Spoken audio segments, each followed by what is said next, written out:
Le Bénin a frôlé le chaos le 7 décembre dernier, vous le savez tous, avec une tentative de coup d'État déjouée. Si l'ordre constitutionnel a été préservé, les interrogations demeurent. Comment en est-on arrivé là? Quel impact socio-politique et humain un tel événement peut-il avoir? Pour en parler, nous recevons ce matin une invitée de marque. Il s'agit de Madame le ministre conseiller aux Affaires sociales et au Travail. Bienvenue sur ce plateau, Madame. Merci beaucoup, Madame la journaliste. Elle nous apportera son éclairage sur ce moment critique de notre histoire contemporaine et sur la résilience du peuple béninois. Alors, Madame le ministre, ma toute première question, quelle a été votre réaction en apprenant cette tentative de coup d'État déjouée? Merci beaucoup, Madame la journaliste. Avant de vous répondre, permettez-moi de m'incliner devant la mémoire des illustres disparus dans cet acte ignoble. Mes pensées vont à l'endroit de notre sœur Berthe Bada, l'épouse du général Bada, et toutes mes sincères condoléances aux familles éplorées. Et je sais, dans ces circonstances, Dieu, dans sa miséricorde, les accueillera dans son paradis céleste. Ceci dit, pour revenir à votre question, j'étais à mon sport matinal, comme j'ai l'habitude de le faire tous les dimanches. J'étais sur mon tapis en train de marcher. Et quand mon fils est venu me dire « Maman, il y a un coup d'État », je dis « Ah bon, est-ce que ce n'est pas du fake news ?» Tout de suite, j'ai arrêté la machine, j'ai pris mon téléphone et voilà, j'ai vu que ce n'était pas... C'était réel. Et j'ai en même temps... Je me suis dit, voilà, notre pays, le Bénin, a une âme.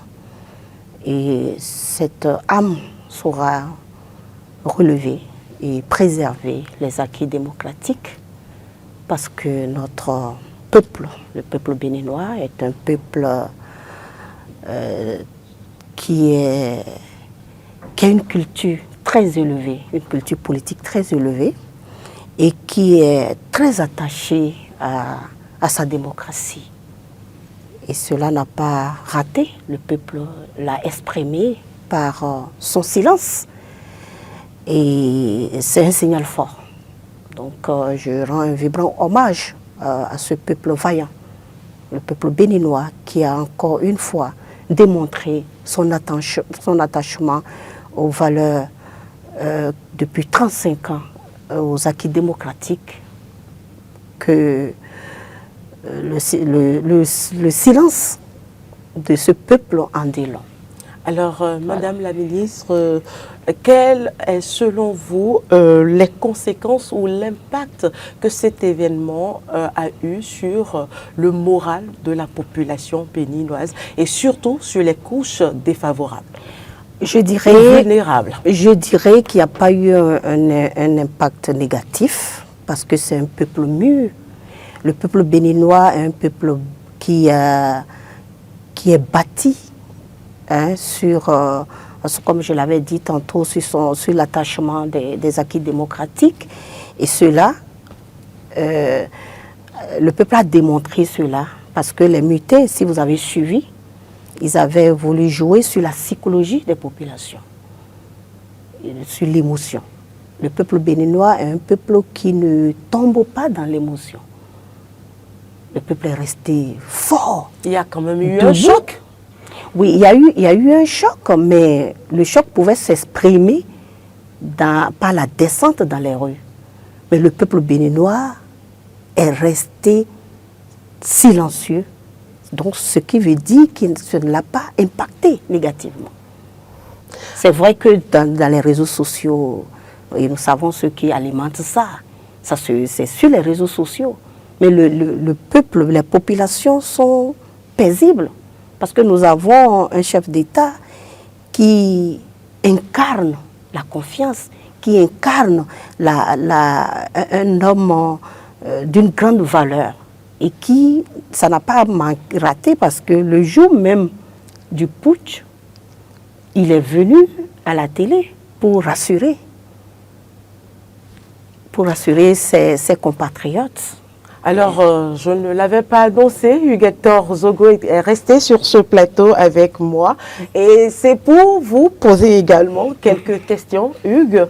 Madame le ministre, quel est le sentiment, dans quel état on se retrouve quand on sert la République à un poste politique comme le vôtre et, tel que vous l'aviez dit, sur son tapis roulant, on a l'information de ce qu'il y a un coup d'État constitutionnel. Qu'est-ce qu'on vit? La tristesse, tout de suite. J'ai été, parce que c'était dramatique, c'était triste, malheureux. Je me suis sentie, en tout cas, un peu malheureuse. Mais tout de suite, comme je l'avais dit, le Bénin a une âme. Et je sais que nous avons 35 ans nous avons, pendant 35 ans, fait l'expérience démocratique et nous avons réglé nos problèmes par le dialogue. Le chef de l'État, dès le lundi, a décidé qu'il y ait un conseil extraordinaire. Les ministres conseillers, le cabinet militaire, les généraux, tous, vous avez été conviés à ce conseil extraordinaire donc, qui s'est tenu au palais de la Marina en sa présence. Quelles sont les grandes décisions qui ont été prises? Est-ce que le débat n'était pas autant houleux? La question de faut-il laisser le processus électoral se poursuivre? Est-ce qu'il faut changer de calendrier électoral? Est-ce que ça n'a pas été un peu houleux? Parce que beaucoup se disaient, le chef de l'État, Patrice Talon, n'a vraiment pas envie de finir son deuxième mandat constitutionnel et parti. C'est pourquoi on est en train de nous faire vivre un coup d'État entre griffes amusant. Est-ce que vous avez le sentiment que, effectivement, aujourd'hui, la décision prise est portée par le porte-parole du gouvernement, qui est que le contexte électoral, le calendrier électoral ne connaîtra pas de perturbations? Est-ce que vous avez la certitude que les Béninois peuvent vous faire confiance? Vous savez, pour qui connaît le chef de l'État, le président Patrice Talon, il ne passe pas de chemin pour dire son ressenti, il n'a pas besoin de faire cette simulation pour rester au pouvoir. Et effectivement, le Conseil des ministres, au lendemain de ce putsch, les élections, ça a été clair, les élections auront lieu. Ce n'est pas pour chercher un raccourci et ne pas aller aux élections. C'était pour nous narrer les faits, puisque le chef de l'État a coordonné les opérations avec l'armée, notamment le commandant de la garde républicaine. Il a coordonné les opérations. Donc, c'était pour nous faire le film qu'il a vécu avec le commandant, en tout cas toute l'armée républicaine qui était restée debout aux côtés du peuple pour que nous ne regrettions en tout cas cet acte, comme je l'ai dit, ignoble. Donc il n'y a pas eu question de dire qu'il n'y aurait pas d'élection ou c'est pour trouver des raccourcis. Non, c'est mal connaître le président de la République, il n'a pas besoin de ça. En tant que ministre conseiller aux affaires sociales et au travail auprès du gouvernement de la République, est-ce qu'il y a eu, selon vous, des signes de tension ou de fragilité pouvant expliquer cet acte? À ma connaissance, je n'ai pas eu un signe de fragilité. Les populations sont sereines. Les populations ont vaqué dès le soir même, après la sortie du chef de l'État, les populations ont vaqué à leurs occupations. Le lundi, vous avez vu, on était en Conseil des ministres, ça a été élargi aux ministres conseillers, les généraux, les hauts gradés de l'armée, et les populations ont vaqué à leurs occupations. Donc, la situation d'avant le coup d'État, est-ce qu'il y a des signes de fragilité qui pourraient justifier qu'on puisse avoir une telle initiative? Non, Je ne peux pas, je ne suis pas d'accord, Madame la journaliste, que vous pensiez que c'est parce qu'il y a eu, c'est parce qu'il y a un malaise ou des mécontents qui justifient le putsch. Le putsch, on ne peut pas justifier le putsch. Il n'y a pas une raison qui justifie le putsch, puisque le putsch, même par définition, est illégal, illégitime.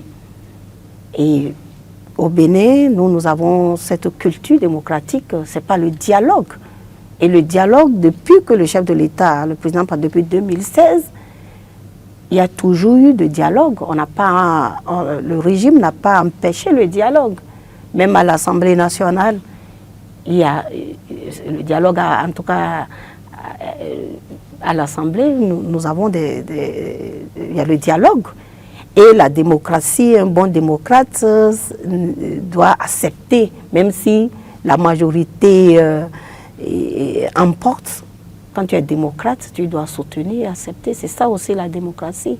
Donc, il n'y avait pas un malaise. Et même s'il y avait un malaise, cela ne saurait justifier un putsch.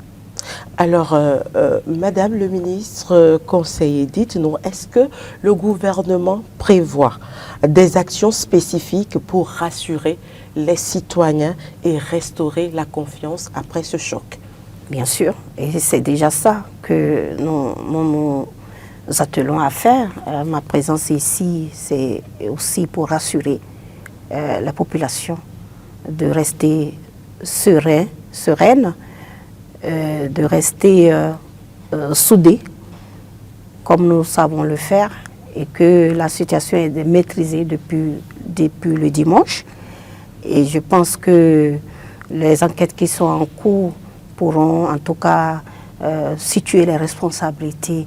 Sinon, en l'état, il n'y a pas de panique. Nous sommes sereins et nous demandons aux populations de faire confiance aux institutions de la République et de vaquer paisiblement à leurs occupations parce que le peuple béninois est un peuple travailleur. Et voilà, donc de ne pas se laisser distraire par cette délinquance qui a été rapidement mise en déroute. Maîtrisée par les forces de l'ordre. Oui, par les forces de l'ordre, par l'armée républicaine béninoise. Alors, comment appréciez-vous cette promptitude de notre armée?